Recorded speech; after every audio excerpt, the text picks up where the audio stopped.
Judith Rich Harris, The Nurture Assumption, Why Children Turn Out the Way They Do.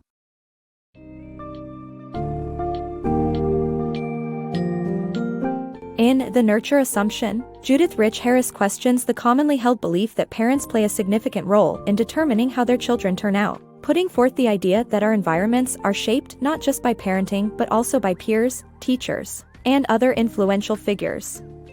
This captivating book summary delves into the fallacies of the nurture assumption and explores factors such as genetics and social dynamics, which also influence the development of a child's personality.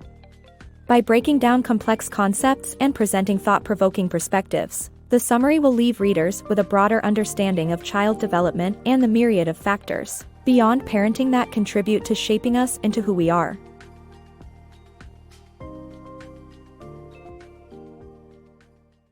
The myth of parental influence. The belief that parents shape a child's personality is a cultural myth, as research reveals that a child's environment involves factors outside their immediate family. While academic psychologists and sociologists have supported the nurture assumption, evidence amassed by developmental psychologists points out that it is biased. Researchers struggle to find real-life correlations between a child's character and upbringing, relegating other crucial factors in a child's environment to the sidelines. Real-life correlations tend to be unreliable due to the difficulties in finding multiple studies that point to the same correlation. Therefore, parental influence is not the only influential factor in a child's life. Friends, peer groups, teachers, coaches, and other persons in the child's life have a significant impact on their development. Ultimately, the idea of parents shaping a child's personality is an oversimplification. The genetic impact on personality. Genes influence personality traits, as proven by the similarities between genetically identical twins regardless of their upbringing. Parental behavior has a minimal impact on their children's character. Growing up with siblings often leads one to believe that they're nothing alike, only to realize later on that they share some similarities after all. The reason behind this is that genes are responsible for our personality traits. Studies have shown that even genetically identical twins who grow up separately in different homes usually end up with remarkably similar traits. One such study is the famous Minnesota twin family study, conducted between 1979 and 1999 by the behavioral geneticist Thomas Bouchard. The study investigated a pair of twins named Jim who were genetically identical but raised in different environments.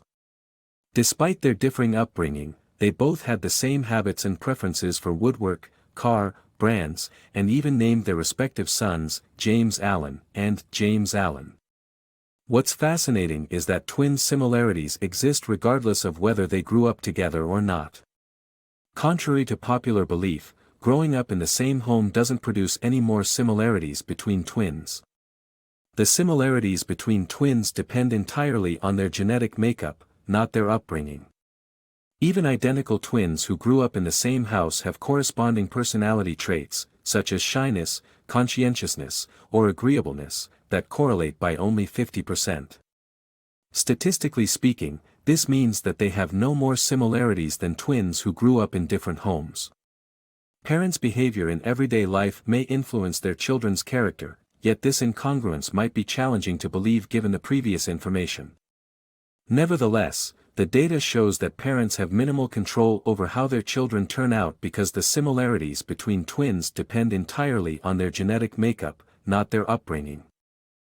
Adapting behavior to situations. Humans have an instinctual ability to discover and adapt to new rules based on changing circumstances.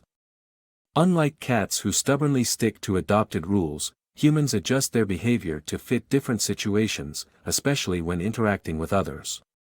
From a young age, humans instinctively seek out new rules. Humans also recognize that different situations have different rewards and consequences which guide us in our behavior. Although a child's behavior may depend on their parents in certain situations, it doesn't mean their personality is entirely determined by them. For example, a child might act sad when around a depressed mother, but be the happiest kid in daycare with a caring teacher. Thus, humans are adaptable beings who alter their behavior in response to changing circumstances. Understanding the imitation proclivity of humans. Humans have a strong inclination towards imitation compared to chimpanzees. Research conducted in the early 1930s, including a study that involved a psychologist named Winthrop Kellogg raising a chimpanzee named Gua alongside his son, Donald, showed that humans acquire language skills by imitating words spoken by others. In the experiment, Donald began to speak and behave like a chimpanzee due to consistent imitation of the animal. He fell behind in learning English, suggesting that humans don't require their parents' help to learn language. Since humans have a natural inclination towards imitation, they can learn languages either from socially communicated sources or by interacting with their playmates. Factors such as hearing impairment or immigration do not hinder their ability to learn language skills. The power of mother-child bonding.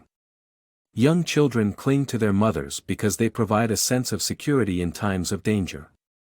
Scholars believe that this bond is the basis for all future relationships. However, studies show that peers can easily substitute a child's mother. This was observed in 6 children who were rescued from a Nazi concentration camp. Despite losing their parents and caregivers, they formed a close-knit group where they took care of each other. In conclusion, the mother-child relationship is powerful, but in the absence of a mother, peers can fill the same role and help children grow up healthy. Beyond physicality. Boys, girls, and socialization. Boys and girls may have 45 similar chromosomes, but it is the 46th chromosome that accounts for their significant differences. However, this is not just physical differences, but they also feel differently about themselves. Psychologists once advised parents to raise a boy who lost his penis as a girl, but it did not work, and the boy eventually embraced his identity as a boy. Children tend to categorize themselves as boys or girls by observing same-gender peers and imitating them. Therefore, it is peer interactions, not parental expectations, that determine a child's gender identity and roles. The psychological factors of growing up.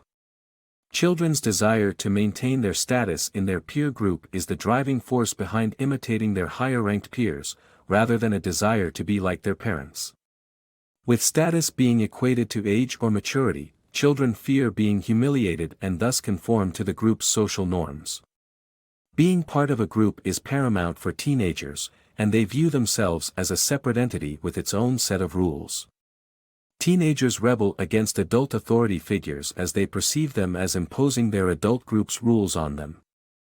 For instance, teenagers would dress the opposite way to protect their status within the group. Such actions show that human growth and development are influenced by psychological factors that drive individuals' behavior in different stages of life. The power of shared goals. Families do not necessarily constitute groups, as individuals tend to form their own identities distinguishing themselves from one another. However, shared traits and a common enemy or goal lead to group formation. Identical twins separated as infants who grow up in different households can develop vastly different identities based on their surrounding environments and their individual traits. Nevertheless, parents can lead their families to become groups by creating an us versus them mentality and forming a shared goal. Donald Thornton, a laborer, ensured his daughter's success by constantly reminding them that they were better than their peers and focusing on their shared goal, which led to his daughters becoming successful professionals. Ultimately, creating a shared goal can transform families into groups and is a powerful tool for leadership.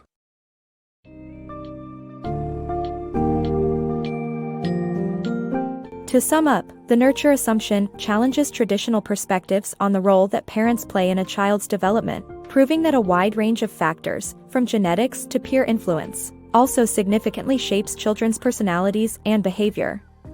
This book encourages readers to consider that despite the commonly held belief of parental control and influence on their child's character, factors such as innate genetics, adaptability in different situations, and peer dynamics equally contribute to the adults we become.